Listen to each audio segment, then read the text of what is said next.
Hey, Hi. Where are you today? I am in Cupertino, California. What's happening in Cupertino? You know what? My boyfriend is working now after a Mm-hmm. long time not working. And he's shooting a commercial for Apple. So I was desperate to get out of the house. Mm-hmm. And I was like, can I go? Can I go with you? And he's like, yeah, sure, come along. So I'm just here in a hotel room across from the Apple spaceship. Oh, right. Yeah. They may not even allow you to say that. I've had some friends who had to do some ad work for Apple and they were like not allowed to. Oh, maybe I shouldn't even be okay. Yeah, you shouldn't have told us that. Yeah, You're going to get, I this was might be your fiction. last communication. I was fiction writing right now. Yeah. Anyway, I'm in an undisclosed location. In Northern California-ish. Yeah, All it's right. pretty smoky up here right now too. Oh, yeah. I saw Mm. something about, I was actually born in Menlo Park, which is not far from there. And so it holds a special place in my heart. I think Big Basin Redwoods went through some fires. And then everybody was like, this is crazy that this is happening. And they forget that the Redwoods need the fire every Oh, once in a while. So it burned down yeah. like the buildings, but it's probably good for the trees to get the burn. Well, I don't know how good it is for my lungs. So, because you can smell them, it's pretty intense. Oh, really? Yeah, Yeah, it's not good for your lungs, but yeah, you're going to be dead long before those trees are going to. yeah. Okay, So, Richard, yes. we're going to get into lots of things. But before we get going, I want to hit you with three little either ors just to get your brain going. Okay. The first one is whiskey or water? Whiskey with ice. You can have ice, sure. Whiskey. It's Whiskey, funner. okay. Yeah. Books or movies? Oh, books. All right. Yeah. And last, USC or UCLA? Oh my God. I went to both. I know. That's why the question. I'm going to have to say USC Why USC? because I'm, I guess, more snobby now. I don't know. No, USC was a better experience for me in the sense that it was a smaller learning environment. Okay. And the alumni association at USC is way better than at UCLA. Like, Remind me, what was the progression? How did you end up in one first and then the other? well, I went to undergrad at UCLA. Mm-hmm. So I was like, 18, 19 years old. Mm-hmm. I majored in American literature and Chicano studies. I was there for 6 years trying to Mm-hmm. get the hell out of there. I had a little trouble.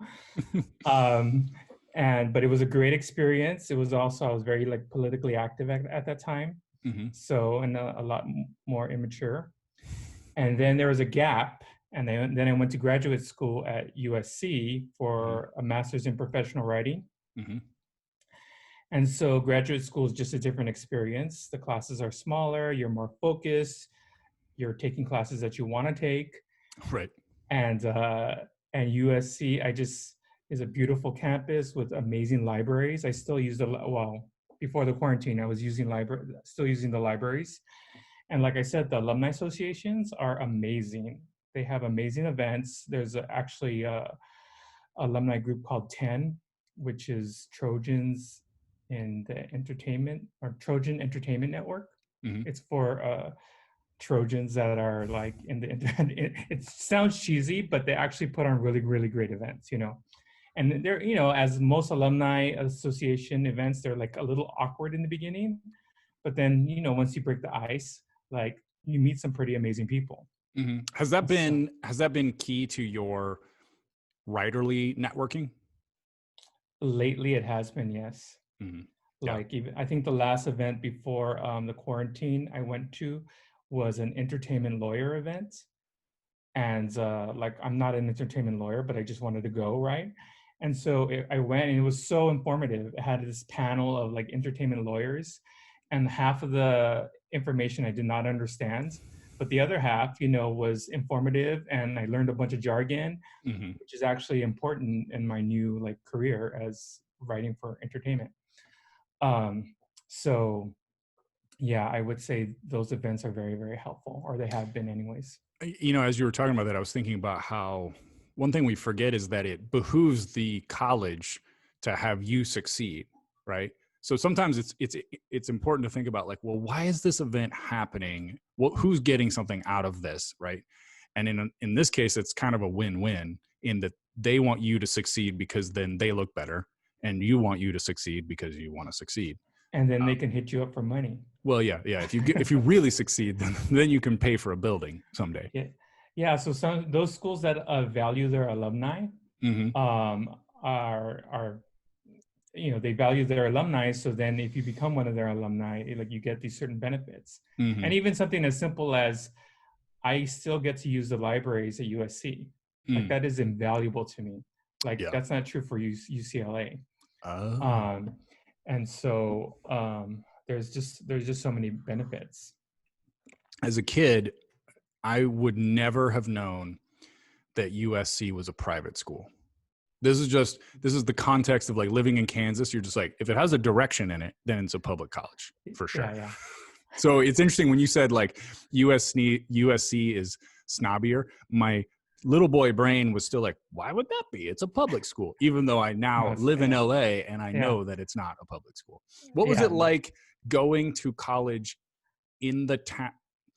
Let me back up, because that was about to be a bad question, because like you don't have a lot to compare to. But I think it's interesting thinking about going to college in the city you grew up in, because I went to college in a different place. And I think that's kind of the stereotype in the US, is that usually you go away from for college.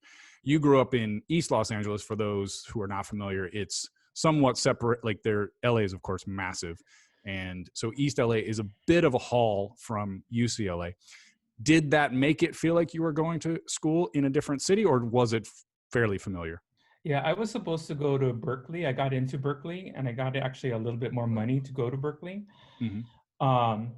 But I also got into UC Irvine, which my parents wanted me to go to. They wanted me to commute to UC Irvine. I was like, fuck that, I'm not going to do that, right? I was like, I want to get the hell away. And like, I was intending to go as far away as I could. Mm-hmm.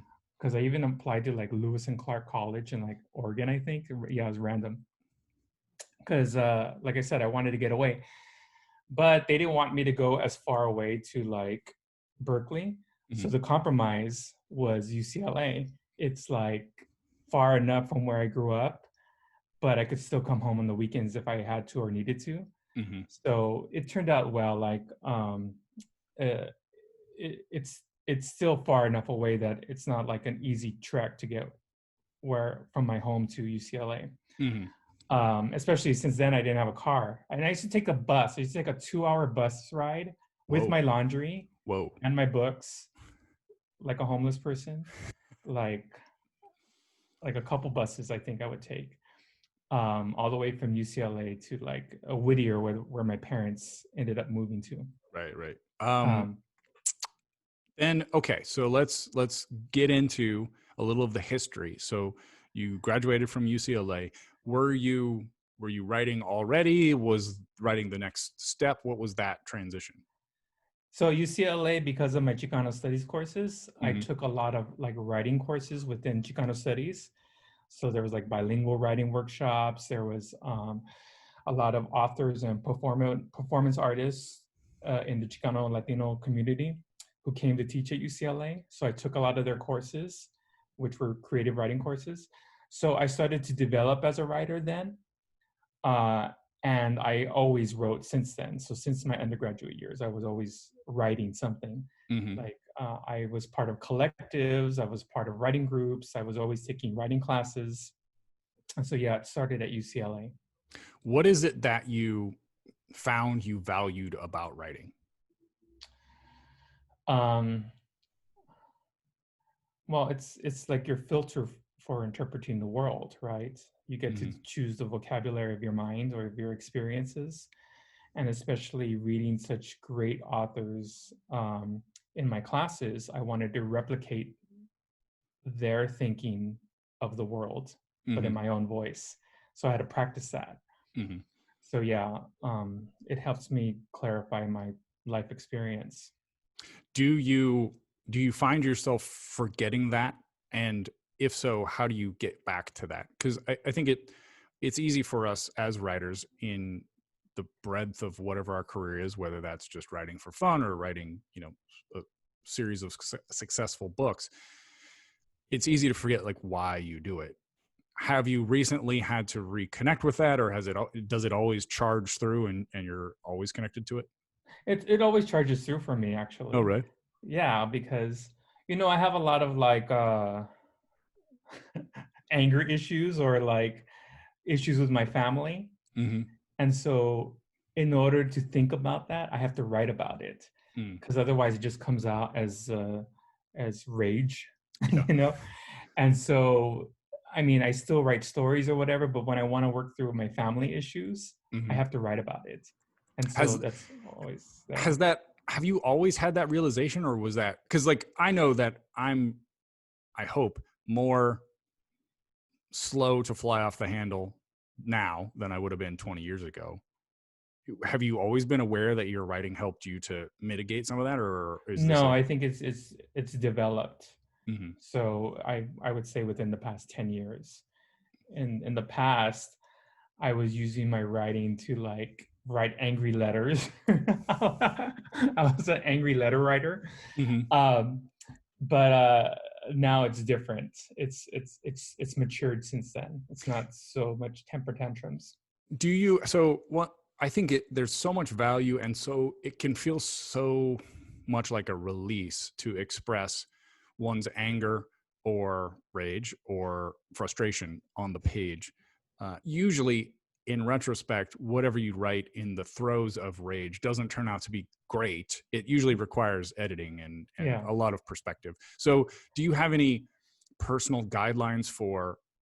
There's that quote of like, I don't know if it's Hemingway or somebody like, write drunk, edit sober. And so one could make the case that you should write angry and edit calm or something. Do you have I think any? that's a great idea. I mean, like now I write, but that doesn't mean I publish it, Mm-hmm. So like I'll write it and then I give it some time and space and I'll Mm-hmm. come back to it. And there'll be like a few nuggets that I still hold on to, right? And the other stuff seems just exaggerated or over the top. And I was like, oh, thank God no one has seen this. So yeah, the editing is just as important as the getting it down. Do people in your life, like, does Sabian ever say like, maybe you should write this down and then we can talk about it? Yeah, what, in the past I was immediately sending it off. And so Mm-hmm. there's probably a lot of examples out there in the world, unfortunately, of me being a little bit angrier than I should be. Yeah. I mean, that's basically why Twitter exists, right? Oh, I'm not even on Twitter. Which is probably for the Yeah, best. yeah, yeah, exactly. I don't want to participate on that. Because yeah, it sort of maximizes the impact of that anger. And I was talking about this. I may have spoken about it in a recent podcast Q&A, but I was thinking about that fact when it comes to Twitter, about how like there are people I know very well who are generally gentle, docile people, but if I read one of their tweets out of context, I'll be like, whoa. And I Yeah, think that we could all use that ability to take a step back and realize like, do I really want to say this? yeah, you have to develop that. Mm-hmm. It's So practice. yeah, so I guess would that be your advice to people when it comes to that? Is just it's practice. Yeah, totally. You practice it, you write it, and then you leave it alone, and then you come back to it later. Mm-hmm. And there'll be a couple good things to use, but otherwise, no. Otherwise, it's a matter of it needs to Yeah, stay where it was.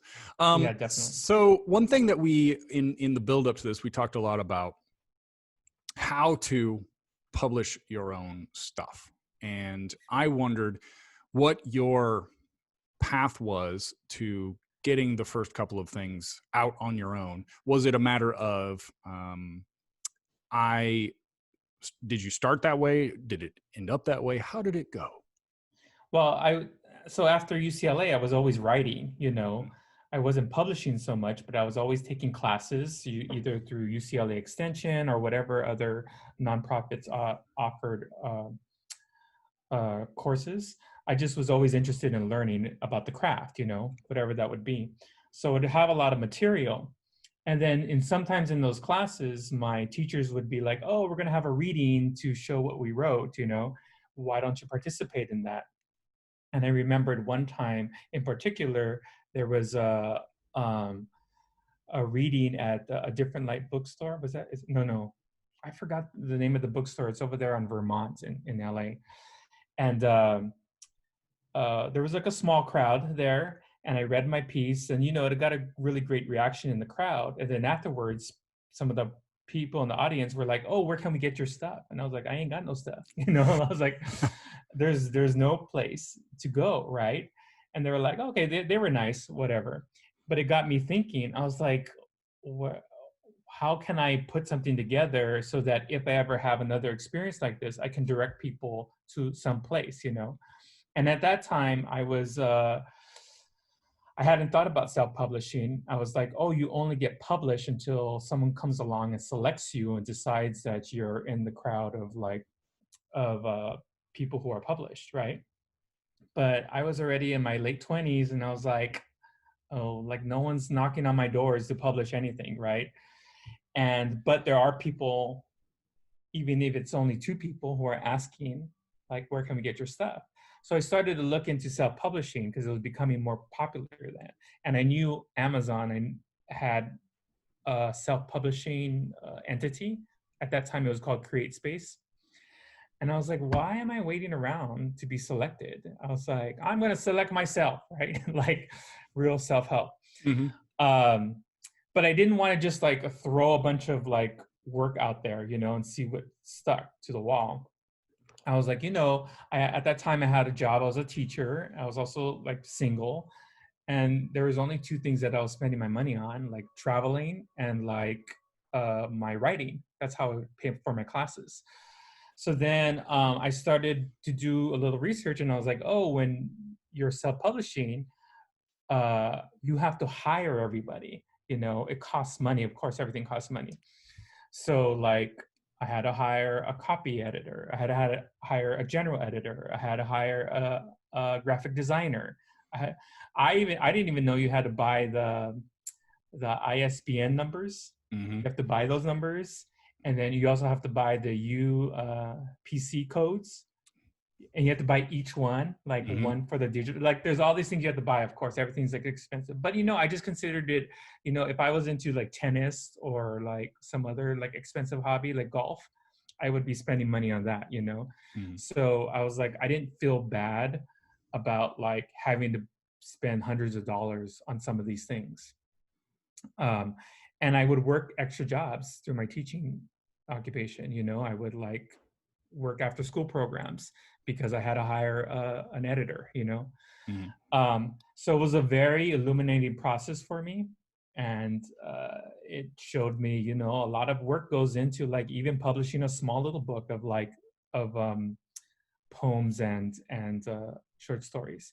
And you can skimp on the amount of money that you pay. Mm-hmm. You don't have to like hire all these people. And some of them charge different rates. So it really depends on how good you want your product to be. Mm-hmm. Um, What has been the upshot of that? Like, because my guess would be, and I don't know, you can correct me if I'm wrong, but I would guess that you probably spent more getting it out into the world than you got in technical book sales. oh yeah, definitely, totally. But I think that's important for people to know, because there are these stories of like, so and so wrote this like fan fiction piece or this very specific genre thing, and they actually were a profitable self-published author. That's like a 1 in a 10,000 kind of situation. I think it's much more useful to think of it like you're saying, of like, this is just, it's almost like a calling card. I have this thing that I can leave with you when you're done. Yeah. So what are the things that have come from doing it yourself? Oh, well, it totally changed my life.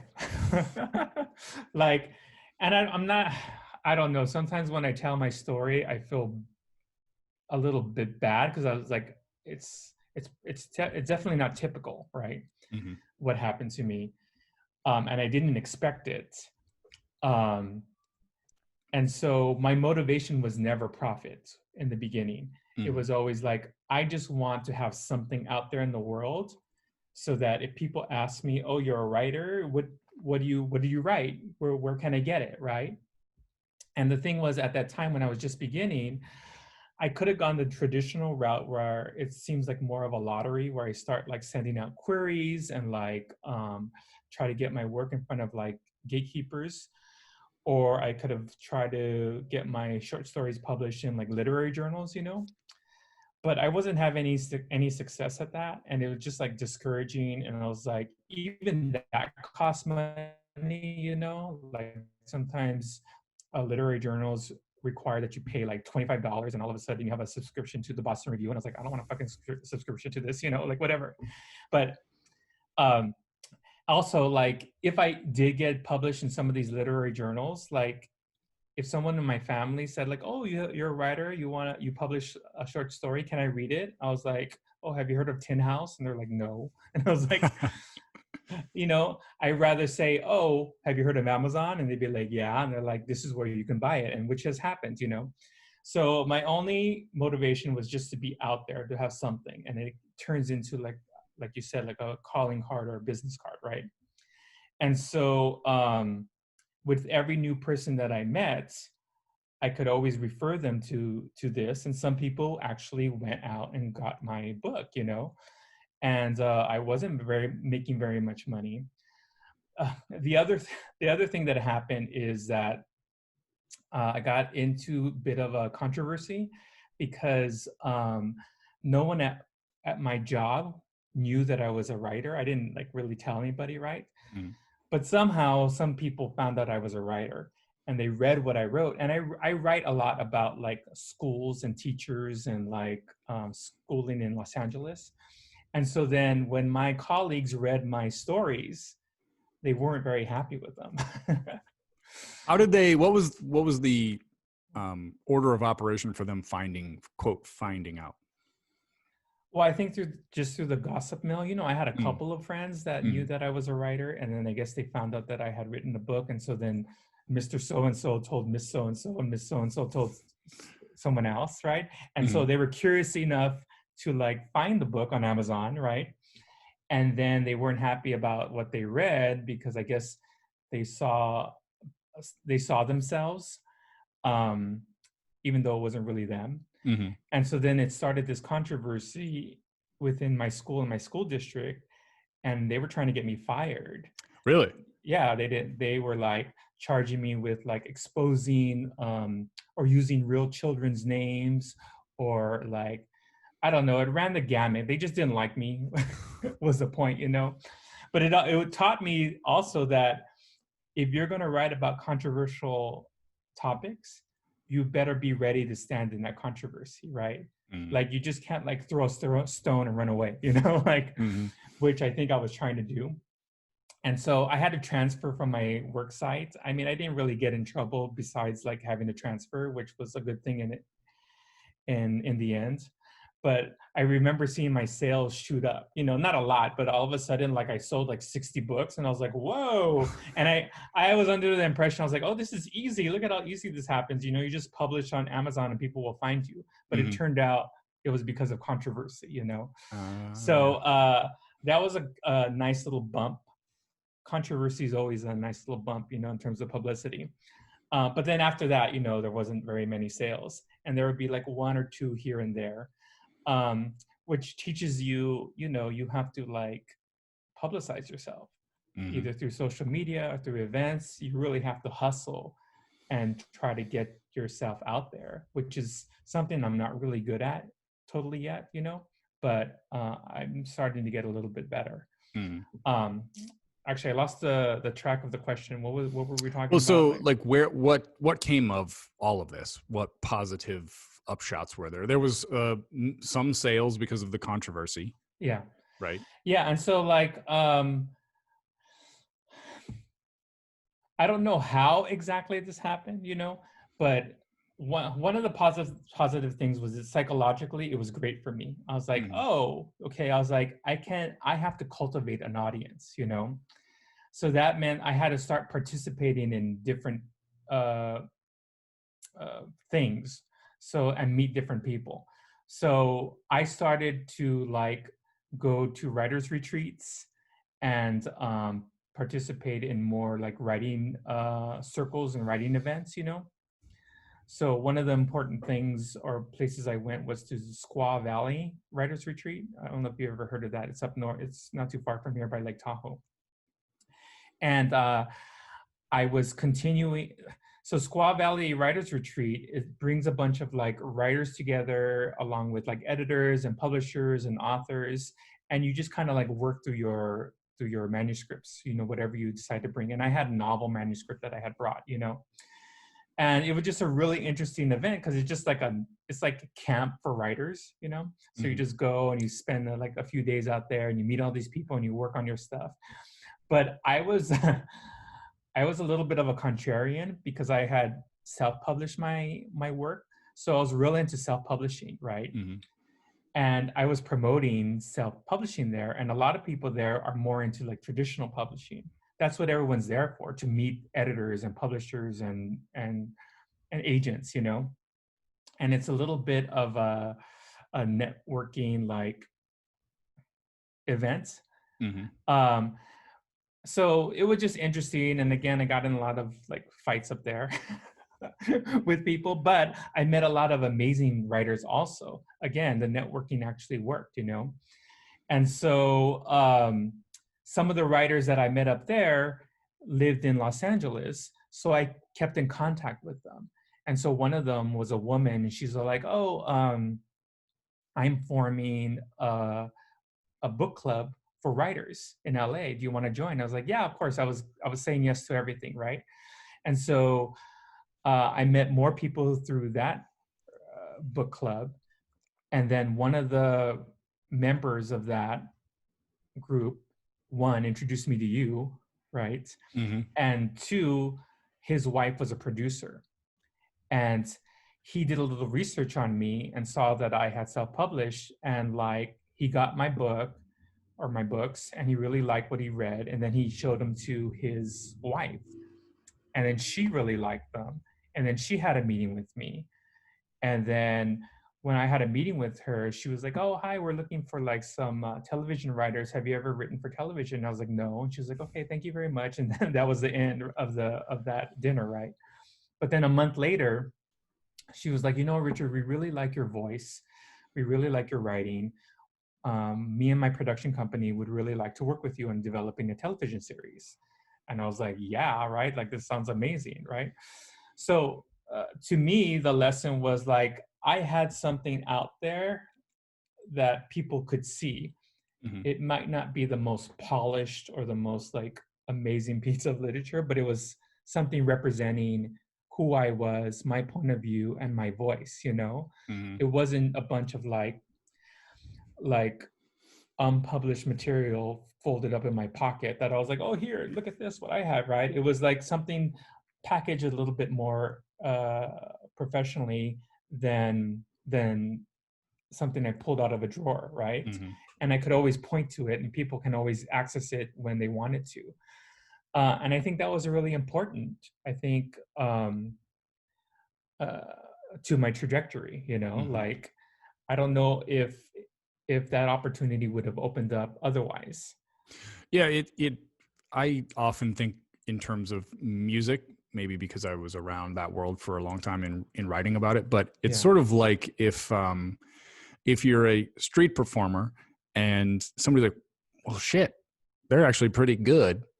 It's kind of nice to be able to have that 4-song EP to pull out on a CD and be like, here, take this with you, right? Now, that doesn't work most of the time. Most people are like, I don't want to hear that, and I'm going to go home and put this in the trash. But there is the chance or the opportunity that if you believe in what you are doing, it at least gives people that avenue to then re-engage. Yeah, totally. Yeah, because and the thing with writers, a lot of times our art is done in like solitary confinement, you know. We're in our rooms like typing away, as opposed to other artists who are like musicians or dancers or like singers or whatnot. They can go out and do their art, you know. Us, it's a little bit more difficult. It takes a lot more effort to put yourself out there, but it's still possible, you know. It is, and one of the things that it requires is the self-esteem or the drive to just continue to do that. And one thing that I think is important to focus on is not to just say to people like, well, you got to do this, but also to dive into the following question, which is how did you keep up your self-esteem and that just momentum when it does seem daunting and you're like, I don't want to buy this ISBN. I wish like that there's, and then you have to go, then you have to do it well. And then you have to tell people it's good, even when you know, like, it's not, you know, I'm not going to try to tell you this is Dickens yet, but it's the best thing that I've done and I want to share it with you. So how have you managed to believe in Well, yourself? you know what? I think that that controversy that I told you about at my work site, Mm-hmm. that was really baptism by fire, because I Mm-hmm. had a whole group of people who were actually my colleagues and some of them were my friends who were trashing me, you know, who were just Mm-hmm. like, and it wasn't really so much about the quality of the work, but the contents of it, you know. Mm-hmm.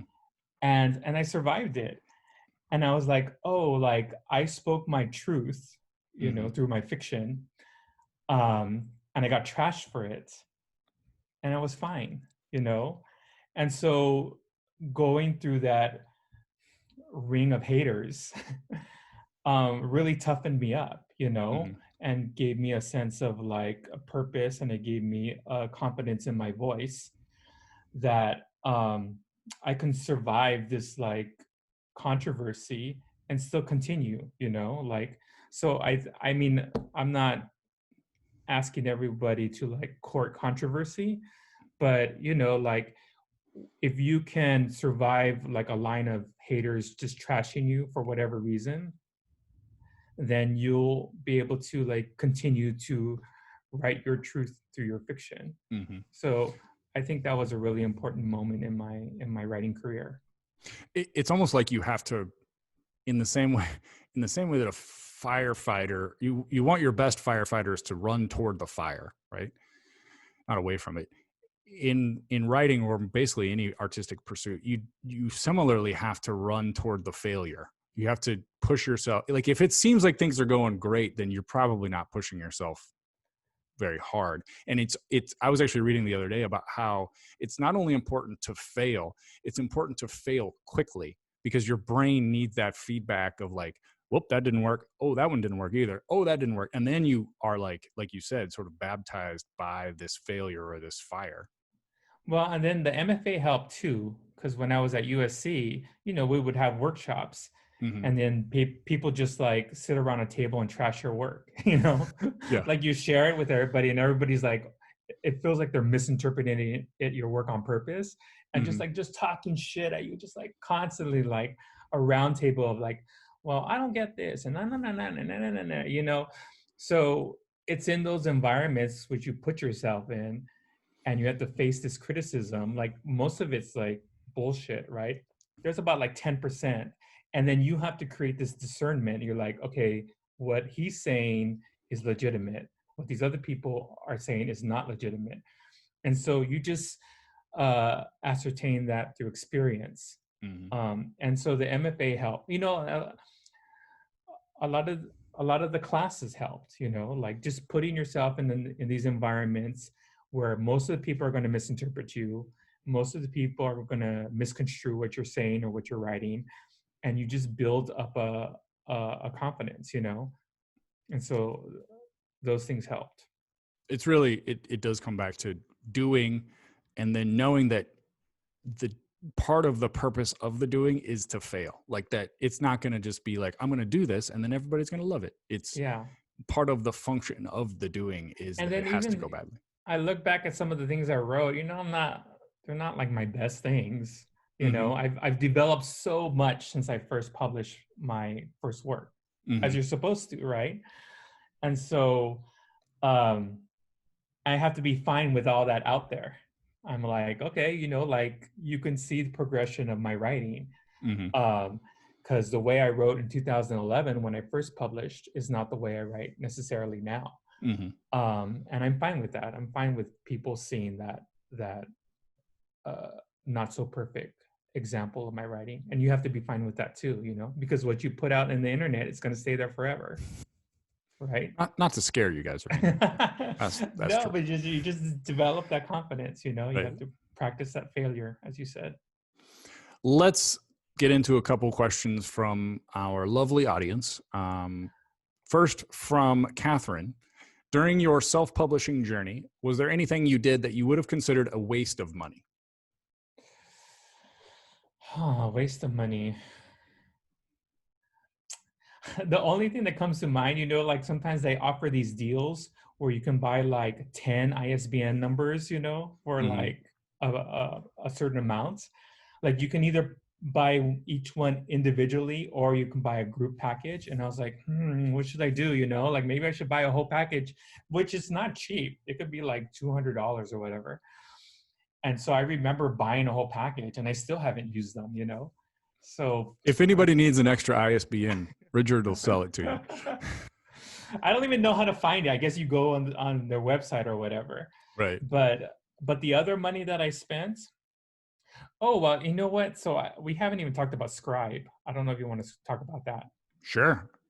So so my latest foray into self-publishing, right, Mm-hmm. is to work with Scribe Media. And uh, Scribe Media is a company started by Tucker Max, and I don't know if you well, you know Tucker Max, right? Obviously, I do. but I don't know if your audience does. But Tucker Max is a pretty well-known like self-published author who has just like kind of been like changing the game in terms of self-publishing, you know. And uh, I wanted to write more books as a self-published author, but I wanted an even more professional experience, someone to like guide me through the whole process, you know. And so I had heard about Tucker Max through a lot of podcasts.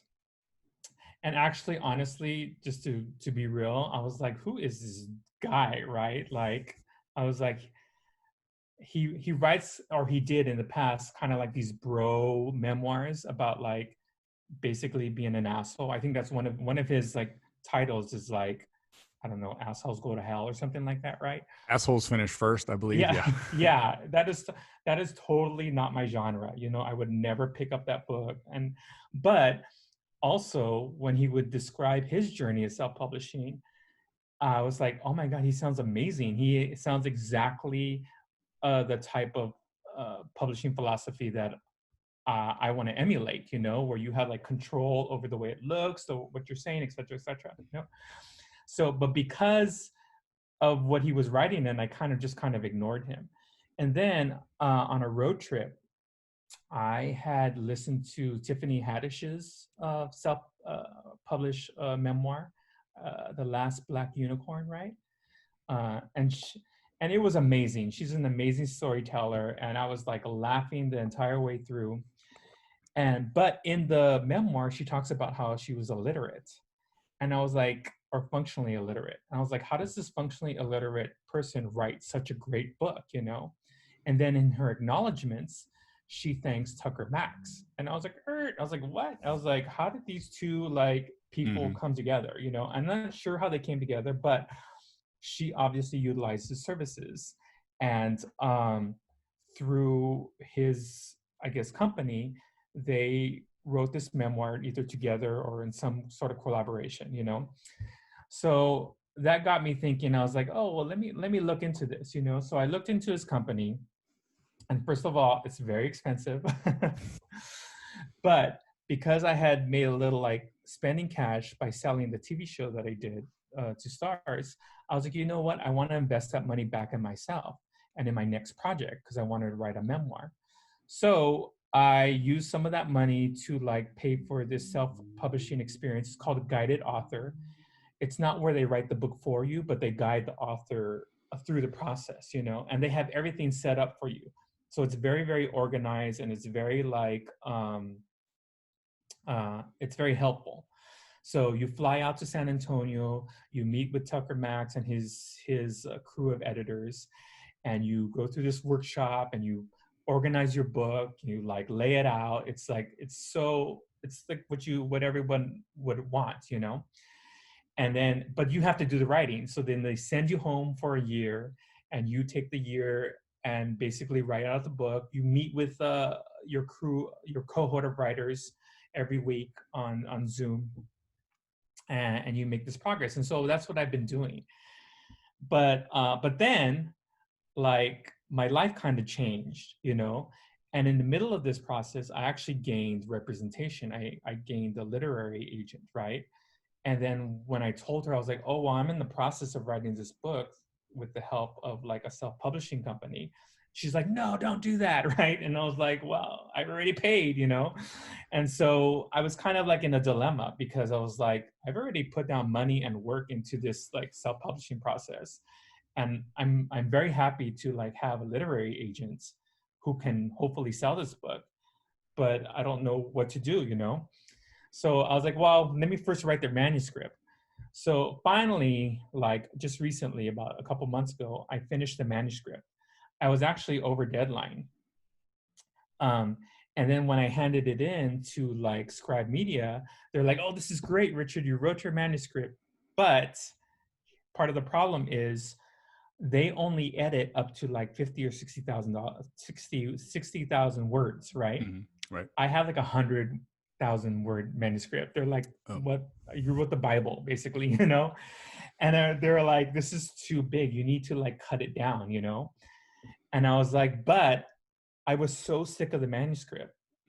Like I had been looking at, I couldn't even see it anymore. I was just blinded by it because I kept on reading it over and over and over again.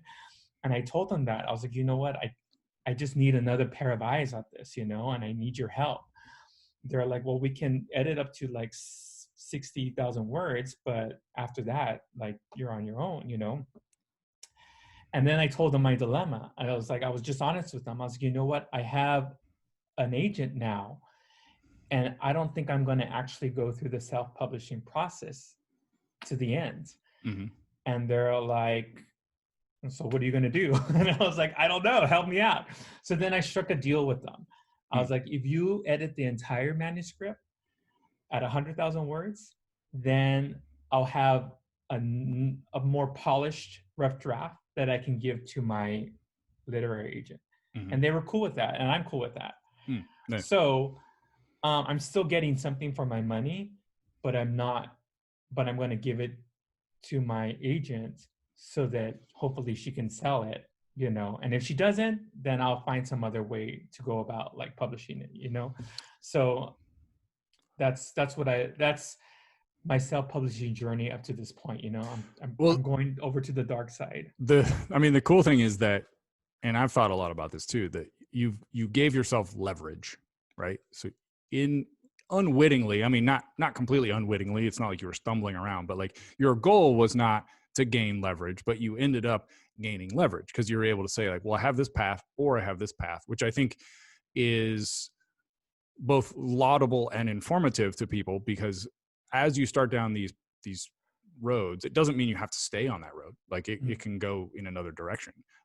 Again, it's a lot like the music example, right? If a band puts out an EP with 5 songs on it and people are just eating it up, and then a label says, we would love to sign you, the band then has the ability to say, well, maybe we will sign with you, or maybe we will keep doing it on our own. And I think that is the sort of freedom that we would all get after. So to go back to the question that was asked, like I could maybe regret the money I spent, because it's probably not going to be self-published through Tucker Mack's company, right? But I'm still getting some things that I need. I'm getting the edit of 100,000 word manuscript. Right. No one will want to do that, right? Yeah. Like, who wants to read that fucking large of a book, you know? But I need it. I need that help. I need another pair of eyes. I need other voices to come in and say like, and already even the little, they haven't finished editing it, but even the little bit so far that they have said has been helpful. They were like, Richard, you have 2 books here. One is about teaching and one is about Los Angeles. And I was like, my mind was blown. I was like, oh my God, you're so right.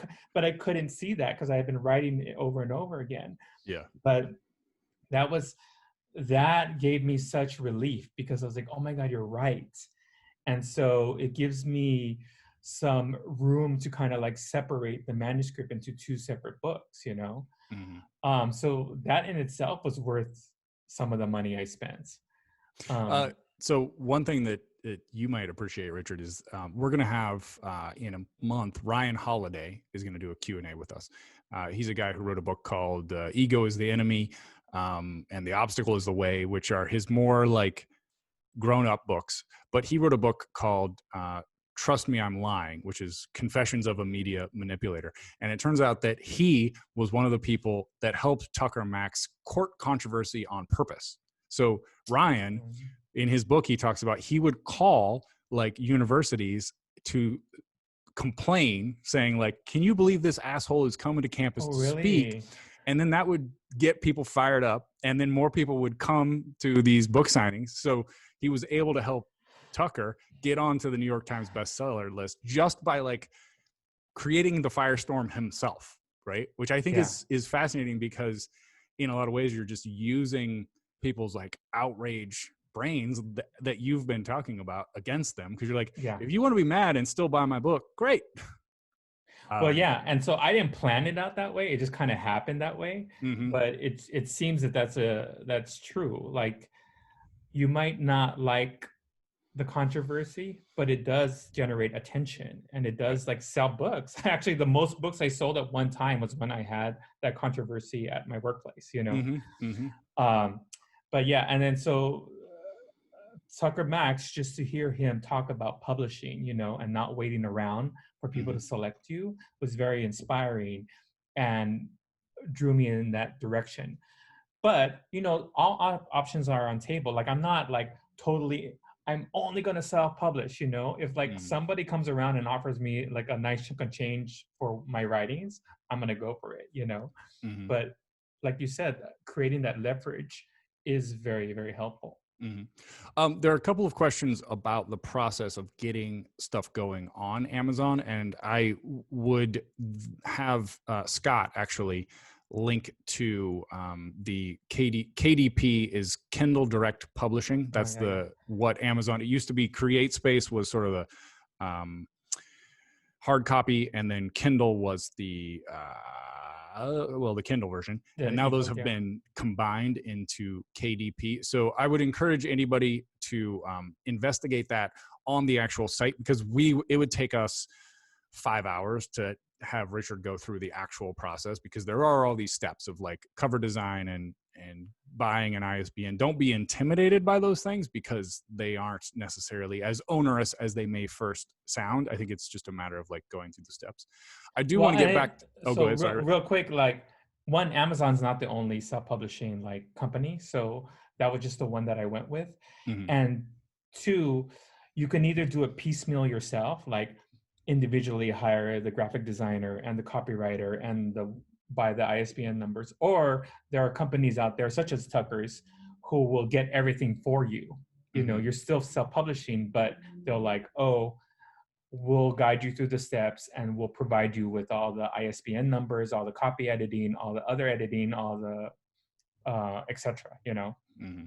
I do want to get to one question that I think will be interesting for Richard to answer, and that is from Isabel, who wonders, do you find your voice changing as you write for TV versus writing freestyle, prose, poetry? Are there pros or cons to that?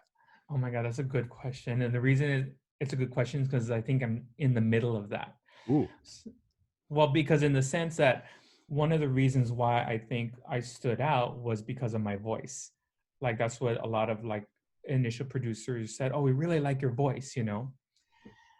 But now that I've been learning how to write for television, you know, it's a different way of writing. So you're writing for a visual medium, and there's just different things you can do and you can't do when you're writing for television. And so as I'm learning that, I'm in the middle. I was like, is my voice changing, or is it expanding, or is it like, I don't know yet. Until I get like more television projects off the ground, I won't know how differently my voice has changed, you know.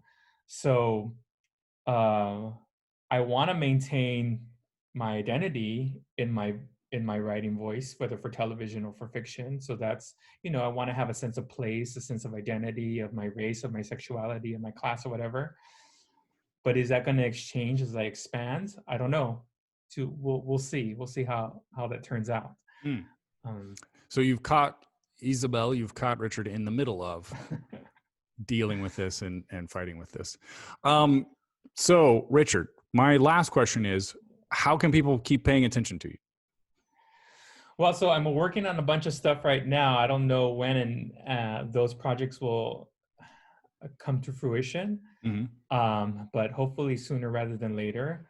You can follow me on Instagram, which is Amazing Watcher with 2 R's at the end. Or on Facebook, which is under Rich Villegas. But I don't have anything immediately out, but good things are coming pretty soon, hopefully. Well, I'm confident that many good things are ahead because we've known each other for a while now, and I have taken inspiration also from the way that you believe in yourself and believe in your own path, and like you said, not waiting for people to select you, but instead making them select you. Well, you select yourself first, and then you put yourself out there. Yes. Thanks so much, dude, for hanging out, and good luck with smoke inhalation. Okay, thank you so much, and good luck to all the writers out there. Bye. Bye.